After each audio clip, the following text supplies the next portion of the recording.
Ministri e Shëndetësisë dhe Mirëqenies Sociale Visala deklaroi për mediat se qeveria miratoi vendimin për ngritjen e institutit të parë të tumoreve në Shqipëri. Kjo strukturë e re është e konceptuar sipas modeleve europiane. Shqipëria për herë të parë do të ketë një institut kombëtar të tumoreve. Një institut kombëtar të tumoreve sipas modeleve europiane, kemi marrë si shembull modelin e Institutit Kombëtar të Tumoreve të Milanos.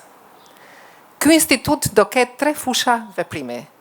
Fushën klinike, që sigurisht përfshin shërbimet e kirurgjisë të tumoreve, kimioterapisë dhe radioterapisë, fushën e mësimdhënies, që është pjesë organike e Universitetit Mjekësor të Tiranës, por dhe një fushë të re, fushën kërkimore shkencore, e para e këtij lloji në Shqipëri.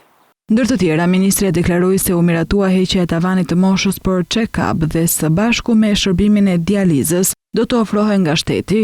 Për herë të parë, hiqet tavani moshor për shërbimin e check-upit, do me thënë çdo qytetar në moshën 35 vjeç e sipër, i ofrohet check-upi falas.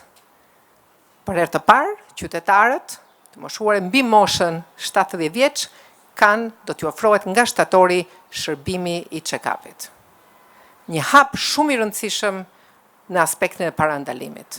Gjithashtu, shërbimi i check-upit dhe i dializës, që përkatësisht përfundojnë në shtator dhe në nëntor, të ofruara për momentin nga koncesionari, merren dhe në dorëzim dhe ofrohen nga shteti.